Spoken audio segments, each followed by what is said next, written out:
ನಾನು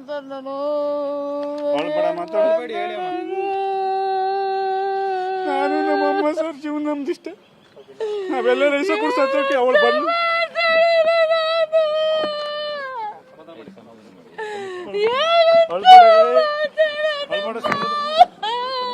ಸರ್ ಮದುವೆ ಆಗಿ 5 ವರ್ಷ ಆಯಿತು. 5 ವರ್ಷ ಆಗಿ 5 ವರ್ಷದಿಂದ ಜೀವನ ಮಾಡ್ತಾಯಿದ್ವಿ. 3 ವರ್ಷ ಒಂದು ಮನೇಲಿ ಬಾಡಿಗೆ ಇದ್ವಿ ಸರ್. ಫ್ರೆಂಡು ಅಂತ ಬಾಡಿಗೆ ಮನೆ ಮಾಡಿದೆ. ಬಾಡಿಗೆ ಮನೆ ಮಾಡಿ ಜೀವನ ಮಾಡಿದ್ವಿ. ಫ್ರೆಂಡು ಅಂತ ನಂಬಿದವ್ರು ನನ್ನಿದ್ರಿಗೆ ಅಣ್ಣ ಅಂತ ಎಲ್ಲ ಮಾಡೋಳು, ರಾಖಿ ಎಲ್ಲ ಕಟ್ಟಿದ್ಲು. ಅಣ್ಣ ಅಂತ ಹೇಳ್ಬಿಟ್ಟು ನಾನು ನಂಬಿದೆ ಅವನ್ನ. ಅವ್ರ ಅಮ್ಮ ಎಲ್ಲ ಮಗಳು ಅನ್ನೋರು. ಹಂಗೆ ಮಗಳು ಅಂತಿದ್ರು ಅಂತ ಬಿಟ್ಟು ನಾನು ಡೌಟೇ ಪಟ್ಟಿಲ್ಲ. ಒಂದು ದಿವಸ ಮೊಬೈಲು ಚೆಕ್ ಮಾಡಿದಾಗ ಅವನ ಹೆಸರು ಲೇಡೀಸ್ ಹೆಸರು ಸೇವ್ ಮಾಡ್ಕೊಂಡಿದ್ಲು, ವಿಜಯ ಅಂತ. ಏನಕ್ಕೆ ಅಣ್ಣ ನಂಬರ್ ಈ ಥರ ಸೇವ್ ಮಾಡ್ಕೊಂಡು ಅಂತ ಕೇಳಿದ್ಗೆ, ಇಲ್ಲ ನೀನು ಬೈತಿ ಅಂದ್ಬಿಟ್ಟು ಅವ್ರ ಅಮ್ಮ ಮೋಟ್ರ್ ಹಾಕೋಕ್ಕೆ ಆಫ್ ಮಾಡೋಕ್ಕೆ ಹೇಳ್ತೈತೆ ಅಂದ್ಬಿಟ್ಟು ಈ ಥರ ಸೇವ್ ಮಾಡ್ಕೊಂಡಿದ್ದೆ ಅಂತ ಸುಳ್ಳು ಹೇಳಿದ್ಲು. ಅದಕ್ಕೆ ಆ ಮನೆಯೇ ಖಾಲಿ ಮಾಡಿಬಿಟ್ಟೆ. ಬೇಡ ಇದು ಸುಮ್ಮನೆ ಸಣ್ಣದಿದ್ದಾಗ ಇಲ್ಲಿರೋದೇ ಬೇಡ ಈ ಜಾಗದಾಗ ಅಂದ್ಬಿಟ್ಟು ಮನೆ ಖಾಲಿ ಮಾಡಿಬಿಟ್ಟು ಬನಶಂಕರಿ ಪೊಲೀಸ್ ಸ್ಟೇಷನ್ ಹತ್ರ ಮನೆ ಮಾಡಿದೆ.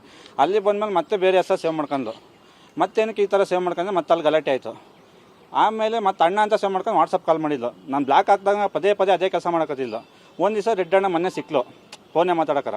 ಏನಕ್ಕೆ ಮಾತಾಡ್ತಿದ್ದೆ? ಅವ್ರ ಅಮ್ಮನ ಹತ್ರ ಮಾತಾಡ್ತಿದ್ದೀನಿ. ಅವ್ರ ಅಮ್ಮ ಫೋನ್ ಮಾಡಿದ್ರೆ ಮನೆ ಖಾಲಿ ಮಾಡಿದಾಗ ನಮ್ಮ ಹತ್ರ ಮಾತಾಡಿಲ್ಲಪ್ಪ ಹಂಗೆ ಹಿಂಗೆ. ಅವಮ್ಮ ಮನೆಗಿದ್ದಾಗ ಹೇಳಿತ್ತು, ನಿನ್ನ ಹೆಂಡ್ತಿ ಈ ಥರ ಫಸ್ಟ್ ಕರ್ಕೊನೋ ಹಂಗೆ ಹಿಂಗೆ ಅಂತ. ನನಗೆ ಡೌಟ್ ಬಂದು ಕೇಳಿದೆ ನಿಮ್ಮ. ಆಮೇಲೆ ನೋಡಿದ್ರೆ ಅವ್ನ ಮಗನ ಜೊತೆಗೆ ಅಫೇರ್ ಇಟ್ಕೊಂಡಿದ್ದಾಳೆ, ನನ್ನ ಫ್ರೆಂಡ್ ಜೊತೆಗೆ. ಹೋಗೋಕ್ಕಾರ ದುಡ್ಡು ಅವನಿಗೆ ಕಳಿಸ್ಬಿಟ್ಟು ಹೋಗಿದ್ದಾಳೆ. ದುಡ್ಡು ಅವನಿಗೆ ಕಳಿಸ್ಬಿಟ್ಟು ಹೋಗಿ ನಿನ್ನೆ ಬಂದ್ಬಿಟ್ಟು ಅವನ ಜೊತೆಗೆ ಬಂದಿದ್ದಾಳೆ. ಅವನ ಜೊತೆಗೆ ಹೋಗಿಲ್ಲ ಅಂತ ಸುಳ್ಳು ಹೇಳಿದ್ದಾಳೆ. ಅವನ ಜೊತೆಗೆ ಬಂದ್ಬಿಟ್ಟು ನನ್ನ ಫ್ರೆಂಡ್ ಅವನು ಹಂಗೆ ಹಿಂಗೆ ಸುಳ್ಳು ಹೇಳ್ತಾ ಇದ್ದಾಳೆ. ನಾನು ಬರೋಲ್ಲ ನಿನ್ನ ಜೊತೆ ಜೀವನ ಮಾಡಲ್ಲ, ನನ್ನ ಪಾಡೆ ನಾನು ಪಿ ಜಿಲಿ ಇರ್ತೀನಿ ಅಂತ. ನಾವೇನು ಮಾಡ್ಬೇಕು ಹೇಳಿ ಸರ್? ಅರೇಂಜ್ ಮ್ಯಾರೇಜ್ ಆಗಿದೆ ತಪ್ಪ. ನಾವು ಆ ಥರ ಮಾಡಿದ್ರೇ ನಿಯತ್ತಾಗಿರೋದು ಬದುಕೇ ಇಲ್ಲ ಸರ್. ನಮ್ಮಂಥ ಗಂಡು ಮಕ್ಕಳಾಗಿ ಹುಟ್ಟಿರೋದೇ ತಪ್ಪ. ನಾವು ಹೆಣ್ಣು ನೋಡಿ ಮದುವೆ ಆಗಿದೆ ತಪ್ಪ ಸರ್. ನಾವು ಏನು ಮಾಡ್ಬೇಕು ಹೇಳಿ? ನಾವು ಯಾರ ಹತ್ರ ಹೋಗ್ಬೇಕು ನ್ಯಾಯ ಕೇಳಕ್ಕೆ ಹೇಳಿ? ಅವನು 4 ವರ್ಷದಿಂದ ಪರಿಚಯ ಸರ್. ಈಗ ಫ್ರೆಂಡ್ ಅಂತ ನಂಬ್ತೀವಿ ಸರ್. ಈಗ ಅವನು ಫ್ರೆಂಡ್ ಬಂದಿದ್ದಾನೆ ಸರ್ ಜೊತೆಗೆ. ಅವನೇ ಪರಿಚಯ ಇಲ್ಲ ಸರ್. ನಾನೇ ಕರ್ಕೊಂಬಂದಿದ್ದೆ ಅವ್ರ ಮನೆ ಬಾಡಿಗೆಗೆ. ನಾನು ಕರ್ಕೊಂಬಂದು ಇಟ್ಕೊಂಡಿದ್ದು. ಅವ್ನು ಯಾವತ್ತೂ ಮಾತಾಡಿದ್ದಿಲ್ಲ. ತಂಗಿ ಅಂತಲೇ ಮಾತಾಡೋನು. ರಾಖಿ ಎಲ್ಲ ಕಟ್ಟಿದ್ದಾನೆ. ಆ ಥರ ಇದ್ಮೇಲೆ ನನಗೆ ಅನುಮಾನ ಬಂದಿದ್ದಿಲ್ಲ. ಏನೋ ಬಿಡು ತಂಗಿ ಥರ ನೋಡ್ತಾನಲ್ಲ ಅಂತ ಹೇಳಿದೆ. ಯಾಕೆಂದರೆ ಅವ್ನ ಮನೆ ಅಕ್ಕ ತಂಗಿ ಇರ್ತಾರಲ್ಲ ಸರ್ ಇದ್ರಲ್ಲಿ. ಅದಕ್ಕೋಸ್ಕರ ಆ ದೃಷ್ಟಿ ನೋಡಿದೆ ನಾನು. 5 ವರ್ಷ ಆಯ್ತು ಸರ್. 5 ವರ್ಷ ಆಯಿತು. 5 ವರ್ಷ ಮಕ್ಕಳು ಅಂತ ಹೇಳ್ದಾಗೆಲ್ಲ ಅವಳು ನಾಟಕ ಮಾಡೋಳು. 2 ತಿಂಗಳಾಗಿದ ತಕ್ಷಣ ನಾನು ಪ್ರೆಗ್ನೆನ್ಸಿ ಇದಾಗ್ಬಿಟ್ಟೈತೆ, ನಾನು ಗರ್ಭಕೀಲ ಇದೈತೆ ಅಂತ ಕರ್ಕೊಂಡು ಚೆಕ್ ಮಾಡಿಸ್ತಾ ಇದ್ದೆ. ಬರೀ ನಾಟಕ ಮಾಡೋಳು. ಈ ನಾಟಕ ಮಾಡಿ ಮೊನ್ನೆ ಸಿಗೆ ಬಿದ್ದುಬಿಡ್ಲು ಸರ್. ಮನೆ ಸಿಗೆ ಬಿದ್ದಾಗ ನಾನು ಕಾಲಿಷ್ಟು ತಗ್ಸಿ ಅವ್ನ ಮೇಲೆ ಕಂಪ್ಲೇಂಟ್ ಕೊಡ್ತೀನಿ ಅಂತ ಹೇಳಿದ ತಕ್ಷಣವೇ ನಾಟಕ ಮಾಡ್ಕೊಂತ ಮಕ್ಕನಿಲ್ಲ ಮನೆಗೆ ತಲೆ ಸುತ್ತು ಅಂತ. ಮಧ್ಯಾಹ್ನ ಅವಂತ ಕೆಲ್ಸಕ್ಕೆ ಹೋಗೋಳು. ಬಟ್ಟೆ ಅಂಗಡಿ ಕೆಲ್ಸಕ್ಕೆ ಹೋಗೋದು ಬೇಡ ಅಂತ ಬಿಡಿಸಿದ್ದೆ. ಇಲ್ಲ ಅವ್ರಿಗೇನೋ ನಾಟಕ ಮಾಡಿ ಫೋನ್ ಮಾಡಿದ್ರು ಬಟ್ಟೆ ಅಂಗಡಿಗೆ. ಇವತ್ತೊಂದು ದಿವಸ ಕಳಿಸಿ ಬರೀ ಲೇಡೀಸ್ ಏನೋ ಶೂಟಿಂಗ್ ಇದೆ ಅಂತ ಹೇಳಿದ್ರು. ಹೋಗಬೇಕಾದ್ರೆ ಏನು ಮಾಡಿದ, ನನ್ನ ಮೊಬೈಲಿಂದ 2,000 ಕಳ್ಸ್ಕೊಂಬಿಟ್ಟಿದ್ದಾಳೆ. ನಾನು ಕೆಲಸ ಮಾಡ್ಬಿಟ್ಟು ಬಂದಿದ್ದೆ. ನೈಟ್ ಬಾಡಿಗಾರ್ಡ್ ಕೆಲಸಕ್ಕೆ ಹೋಗ್ಬಿಟ್ಟು ಬಂದು ಮಲಗಿದ್ದೆ. ಮಲಗ್ದಾಗ ನೋಡಿದಾಗ ಆಮೇಲೆ ಎದ್ದು ನೋಡ್ತೀನಿ ಕೆಲಸಕ್ಕೆ ಬಿಟ್ಟು ಬಂದು ಮಲಗಿದ್ದೆ. ಆಮೇಲೆ ಚೆಕ್ ಮಾಡಿ 2,000 ಕಳಿಸಿದ್ಲು. ಆಮೇಲೆ ಅವ್ರ ತಮ್ಮ ಫೋನ್ ಮಾಡಿಬಿಟ್ಟು 1,000 ಕಳಿಸಿದ್ದಾಳೆ ಅವ್ರು ಕೆಲಸ ಮಾಡೋನಿಗೆ. ಆಮೇಲೆ ಅಲ್ಲಿ ಹೋಗ್ಬಿಟ್ಟು ಅವನಿಗೆ 3,000 ಕಳಿಸ್ಬಿಟ್ಟು ಹೋಗ್ಬಿಟ್ಟು ನಿನ್ನೆ ಬಂದಿದ್ದಾಳೆ.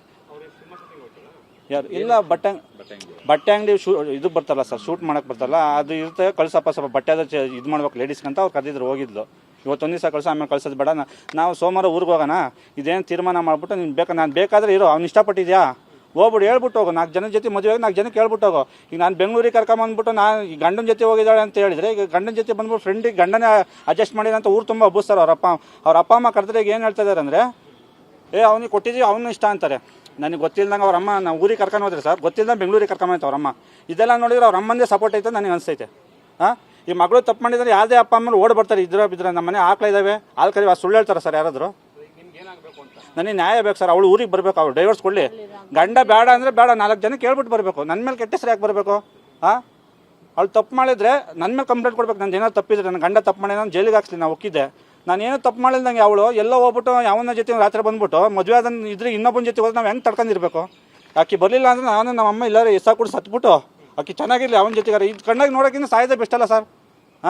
ಎಲ್ಲರಿಗೂ ಅನ್ಯಾಯ ಆಗ್ಬಾರ್ದು ಸರ್. ನ್ಯಾಯ ಇರ್ಬೇಕು. ಗಂಡು ಮಕ್ಳಿಗೆ ನ್ಯಾಯನೇ ಇಲ್ದಂಗೆ ಆಗ್ಬಿಟ್ಟೈತೆ. ನಿನ್ನೆ ಗಂಡನ ಹತ್ರ ಮಾತಾಡೋಕೆ ಬಿಡ್ತಾ ಇಲ್ಲ. ಮಕ್ಕ ತಿರ್ಸ್ಕೊಂಡು 5 ವರ್ಷದ ಜೀವನ ನನ್ನ ಜೊತೆ ಮಕ್ಕ ನಿಲ್ತಾನೆ. ಅವಾಗ ಗೊತ್ತಿಲ್ಲ ಗಂಡ ಅಂತ, ಮಕ್ಕಳನ್ನ ಗೊತ್ತಿದ್ದಿಲ್ಲ ಗಂಡ ಅಂತ. ಈಗ ಯಾವನ ಬಂದಿದ ತಕ್ಷಣ ಮಕ್ಕ ತಿರ್ಸದ? ಈಗ ಎಲ್ಲಿ ಹೋಗಿ ಫೋಟೋಗಳು ನೋಡಿ, ಇದೆಲ್ಲ ಮಾಡೋಕ್ಕಾರೆ ಗಂಡ ಬೇಕಿತ್ತಿಕ್ಕಿಗೆ 3 ದಿವಸ ಅವ್ನ ಜೊತೆಗೆ ಹೋಗಿದ ತಕ್ಷಣ ಗಂಡ ಬೇಡ ಅವಳಿಗೆ.